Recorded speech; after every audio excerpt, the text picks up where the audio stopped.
ভয়ঙ্করভাবে এপিস্টিনকে মেরে ফেলা হয়েছে। সিসিটিভি ক্যামেরা বন্ধ, গার্ডরা রহস্যজনকভাবে ঘুমে আচ্ছন্ন এবং পরের দিন সকালে মিলল একটি লাশ।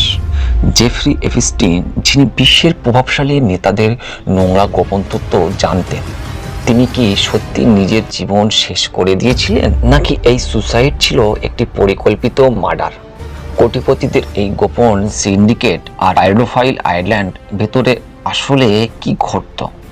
প্রশ্ন একটাই, কেন 2025 সালে ক্ষমতায় ফেরার পর ডোনাল্ড ট্রাম্প এই ফাইলগুলো প্রকাশ করতে ভয় পাচ্ছেন?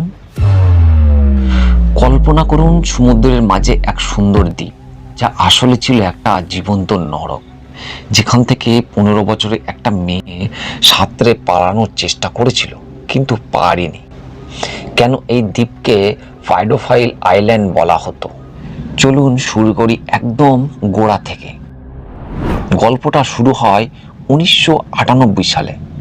এক ব্যক্তি প্রায় $80 দিয়ে ক্যারিবিয়ায় সাগরে একটি দ্বীপ কেনেন, নাম লিটল সেন্ট জেমস। বাইরে থেকে দেখলে মনে হয় এটি একটি স্বর্গ। সমুদ্রের সৈকত, বিলাসবহুল বাংলো, জিমস এবং হেলিপ্যাড। কিন্তু স্থানীয় মানুষ একে ডাকত পাইডোফাইল আইল্যান্ড বা শিশুদের উপর নির্যাতন চালানোর দ্বীপ হিসেবে।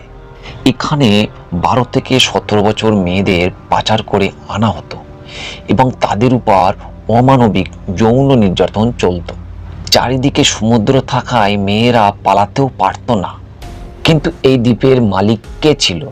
চলুন পরিচিত হওয়া যাক সেই রহস্যময় ব্যক্তির সাথে। কে এই ব্যক্তি? জেফরি এপিস্টিন। জেফরি এপিস্টিনের জীবনের শুরুটা ছিল একেবারেই সাধারণ। 1970-এর দশকে তিনি নিউ ইয়র্কের ব্রুকলিনে একটি স্কুলে সাধারণ ছাত্রছাত্রীদের অঙ্ক পড়াতেন।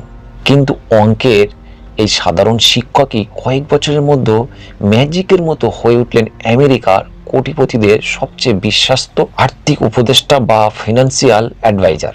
ধীরে ধীরে তার ক্ষমতার জাল এতটাই বিস্তার হয় যে তার ঘনিষ্ঠ বন্ধুদের তালিকায় নাম লেখান ডোনাল্ড ট্রাম্প, বিল গেটস এবং বিল ক্লিনটন, ইসরায়েলের প্রাক্তন প্রধানমন্ত্রী এহুদ বারাকের মতো দুনিয়া কাঁপানো সব প্রভাবশালী ব্যক্তিরা।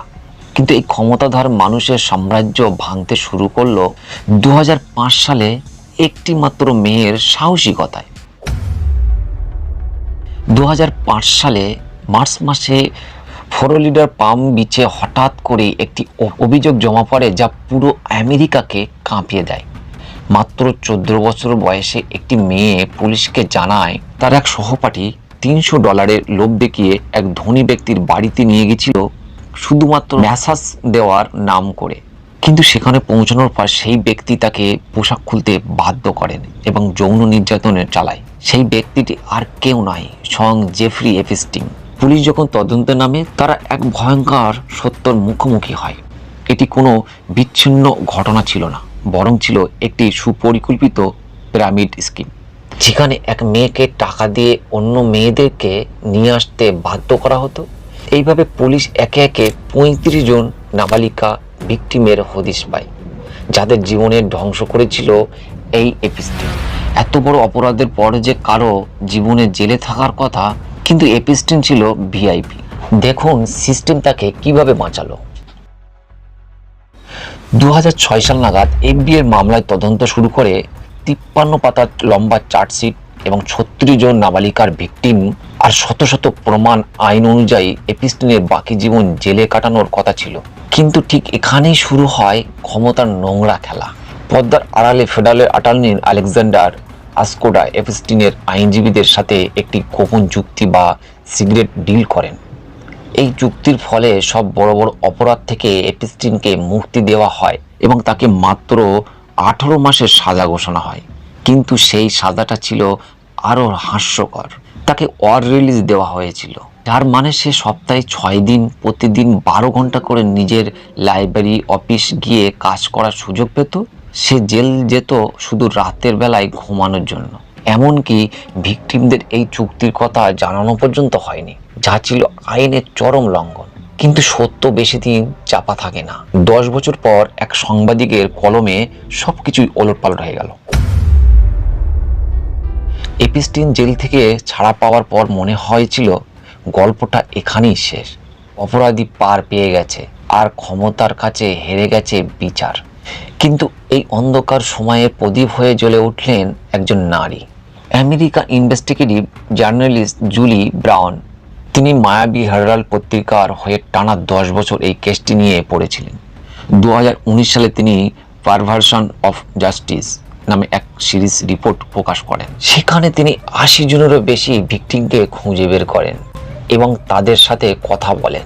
জুলি চোখে আঙুল দিয়ে দেখিয়ে দিলেন কিভাবে আমেরিকার সিস্টেম এক জঘন্য অপরাধকে বাঁচিয়েছিল।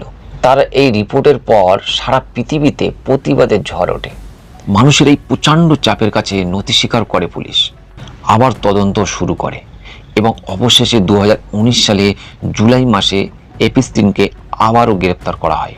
কিন্তু এবারে অভিযোগ ছিল সেক্স ট্রাফিকিং, যার সাজা হতে পারত অন্তত 45 বছরের জেল। গ্রেপ্তার হবার পর সবাই যখন ভাবছিল এবার হয়তো রাঘব বোয়ালদের মুখোশ খুলে যাবে, ঠিক তখনই রাজনীতিতে এই বিষয়টি আলোচনার জন্ম দিল। 2024 সালের নির্বাচনে ডোনাল্ড ট্রাম্প প্রতিশ্রুতি দিয়েছিলেন যে তিনি জিতলে এপিস্টিনের সব গোপন ফাইল জনসম্মুখে আনবেন। কিন্তু 2025 সাল ক্ষমতায় ফেরার পর তিনি সুর পাল্টে ফেললেন। তিনি এই ফাইলগুলোকে বোরিং এবং ষড়যন্ত্র বলতে শুরু করেন। এমনকি এলেন মাস্ক টুইট করে সন্দেহ প্রকাশ করেন যে ট্রাম্প নিজের নাম ফাইলে আছে বলেই তা তিনি প্রকাশ করছেন না। চাপের মুখে যখন কিছু ফাইল রিলিজ হলো তখন ট্রাম্পের নিজের নামই সেখানে বারবার উঠে আসতে লাগলো। ফাইলের ভেতরে বিস্ফোরক তথ্য। কংগ্রেসের চাপে শেষ পর্যন্ত কিছু ফাইল প্রকাশ্য হয়। দেখা যায় ট্রাম্প অন্তত 8 বার এপিস্টিনের প্রাইভেট বিমান ভ্রমণ করেছিলেন। একজন লিমুজিন চালকের দাবি অনুযায়ী ট্রাম্প এপিস্টিনের সাথে ফোনে মেয়েদের নিয়ে অশ্লীল কথা বলতেন। একটি চিঠিতে ইঙ্গিত পাওয়া যায় যে ট্রাম্পও এপিস্টিনের মতো অল্প বয়সী মেয়েদের পছন্দ করতেন। এখন প্রশ্ন হলো, এই সব তথ্য কি এপিস্টিন নিজে ফাঁস করে দিতে চেয়েছিলেন, আর সেই ভয়ে কি তাকে সরিয়ে দেওয়া হলো? 10 আগস্ট 2019 সাল সারা বিশ্ব স্তম্ভিত হয়ে যায় যখন খবর আসে আমেরিকার সবচেয়ে সুরক্ষিত জেলগুলোর একটিতে জেফ্রি এপিস্টিনের মৃত অবস্থায় পাওয়া গেছে। সরকারি রিপোর্টে একে আত্মহত্যা বলা হলেও এর পেছনে কাকতালীয় ঘটনাগুলো শুনলে আপনার গায়ের লোম খাড়া হয়ে যাবে। ঠিক যে রাতে এই ঘটনা ঘটে, এপিস্টিনের সেলের বাইরে 2টি সিসিটিভি ক্যামেরা রহস্যজনকভাবে নষ্ট হয়ে গেছিল। ফলে সেই রাতে তার সেলে কেউ ঢুকেছিল কিনা তা কোনো প্রমাণ নেই। নিয়ম অনুযায়ী প্রতি 30 মিনিট অন্তর গার্ডদের তাকে চেক করার কথা ছিল, কিন্তু সেই রাতে গার্ডরা অদ্ভুতভাবে ঘুমিয়ে পড়েছিল এবং দীর্ঘ 3 ঘন্টা কেউ তাকে দেখতে যায়নি। Postmortem report. ফরেনসিক বিশেষজ্ঞরা এপিস্টিনের গলায় এমন কিছু হাড় ভাঙা পেয়েছিল যা সাধারণ ঝুলে পড়লে হয় না, বরং কেউ গলা টিপে ধরলে বা শ্বাসরোধ করে দিলে তা দেখা যায়। কারণ অনেকেই মনে করেন এপিস্টিন যদি আদালতে মুখ খুলতেন তবে বিশ্বের অনেক বড় বড় নেতাদের কেরিয়ার আর ইজ্জত ধুলে মিশে যেত। তাই প্রশ্ন থেকে যায়, তাকে কি মরতে বাধ্য করা হয়েছিল? এখনো প্রায় 10 লাখ নথি গোপন রাখা হয়েছে, যা কালো কালি দিয়ে মুছে দেওয়া হয়েছে। এই ফাইলগুলো পুরোপুরি প্রকাশিত হলে বিশ্বের আরো অনেক প্রেসিডেন্ট এবং বড় বড় বিলিয়নদের আসল চেহারা বেরিয়ে আসবে। এই বাস্তবতা মনে করিয়ে দেয় যে ক্ষমতা যখন অপরাধের সাথে মিশে যায় তখন বিচার পাওয়া কতটা কঠিন হয়। সাবস্ক্রাইব।